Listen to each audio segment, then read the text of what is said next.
Hello,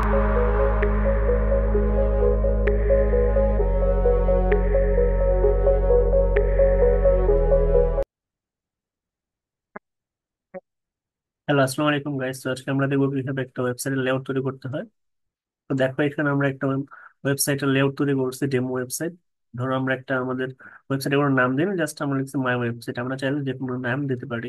তারপর এখানে just আমরা একটা আমরা লিখছি research the browser windows to see the effect. তো এখানে এরকম হবে যে আমাদের উইন্ডোজটা যখন আমরা নিচে নেব, মানে ব্রাউজারটা যখন আমরা রিসার্চ করবো তখন ইফেক্ট গুলো কাজ করবে। দেখো এখানে আমরা এখানে যে আমাদের মেনু গুলা বসবে, মেনু গুলা লিঙ্ক করে বসবে, ঠিক আছে। তারপর টাইটেল থাকবে। ধরো আমার একটা কাজ করা হয়েছে ওয়েবসাইটে, মনে করো একটা বুক সম্বন্ধে লেখা আছে, তাহলে বুকের হেডিংটা থাকবে।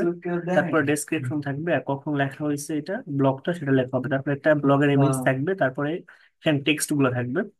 আর এখানে থাকবে, ধরো আমি যে আমাদের সম্পর্কে ইউজ করি সেক্ষেত্রে আমার আমার একটা ছবি থাকবে এবং আমার ডেসক্রিপশন গুলো থাকবে। এখানে পপুলার পোস্ট থাকবে, ইমেজ থাকবে, সাথে আমার যে ফলো করার জন্য আমার ফেসবুক, ইনস্টাগ্রাম এগুলোর লিঙ্ক দেওয়া থাকবে।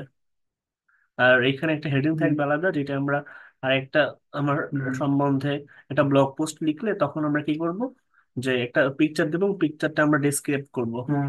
আর লাস্টে একটা ফুটার থাকবে যেখানে আমরা আমাদের যে ওয়েবসাইটকে তৈরি করছি তার নাম লিখবো। তো এইটা হলো একটা ওয়েবসাইটের লেআউট।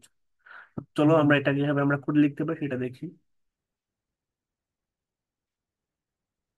তো দেখো আমরা আমাদের অ্যাটমটা শেয়ার করে দিচ্ছি। দেখো অ্যাটমের মধ্যে যে আমরা স্টাইলটা নিয়েছি, এখানে আমরা একটা বক্স সাইজ নিয়েছি, বর্ডার বক্স বোর্ডে নিয়েছি। বোর্ডের মধ্যে আমাদের ফন্ট ফ্যামিলি, প্যাডিং, ব্যাকগ্রাউন্ড নেওয়া হয়েছে।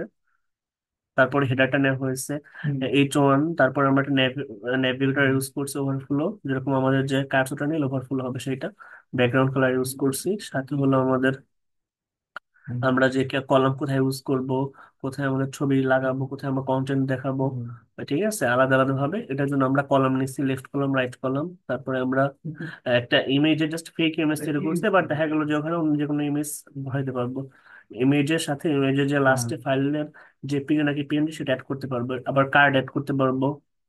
ফুটারে আমরা আমাদের ছবিগুলো অ্যাড করতে পারবো, প্যাডিং, টেক্সটের, ব্যাকগ্রাউন্ডে মার্জিন টপ ইউজ করতে পারবো। এভাবে আমাদের স্ক্রিনে সবকিছু যোগ করতে পারবো, ঠিক আছে। তো লাস্টের যেটা আমাদের যে উপরে যে লেখা ছিল মাই ওয়েবসাইট, দেখো যে my website header research the browser window to see the effect, ঠিক আছে। সাথে দেখো লিঙ্ক গুলোর জন্য আমরা লিঙ্ক বসাইছি, জাস্ট এখানে আমরা লিঙ্ক দিয়েছি। আমরা যদি এখানে চাইতাম যে আমাদের বিভিন্ন মেনুগুলোর নাম, সেগুলো আমরা দিতে পারতাম, ঠিক আছে। আর যিনি হ্যাশট্যাগ আছে এখানে চাইলে আমরা এই লিঙ্কগুলোর জন্য আলাদা যদি পেজ তৈরি করি, সেই পেজের লিঙ্কগুলো বসাই দিতে পারবো। আর এখানে আমরা যে ফ্লোট হবে, ফ্লোটটা কিভাবে হবে সেটা দেখা দিতে পারবো। এখানে রো দেয়া আছে, কার্ড দেয়া আছে, কলাম দেয়া আছে। তারপরে আমাদের যে আলাদা আলাদা প্যারাগ্রাফ লিখবো সেটার জন্য প্যারাগ্রাফের দেয়া আছে। তো দেখো এখানে আমরা ফুটারে জাস্ট ফুটার লিখছি, বাট আমরা চাইলে এখানে আমাদের বিভিন্ন লিঙ্ক ইউজ করতে পারতাম, জায়গা, স্থান, প্লেস এগুলো বসাই দিতে পারতাম। তো আমরা যখন একটা ওয়েবসাইট তৈরি করবো তখন আমরা এগুলো সবই বসাই দেবো, বাট এটা যেহেতু আমাদের ডেমো, জাস্ট আমরা বেসিক ডেমোটা আজকে দেখলাম। তো এটি হলো ওয়েবসাইটের লেআউট। যে কোনো ওয়েবসাইটে প্রথমে একটা লেআউট তৈরি করা হয়, তারপরে সেই অনুযায়ী ডিজাইন করা হয়, কোড করা হয়।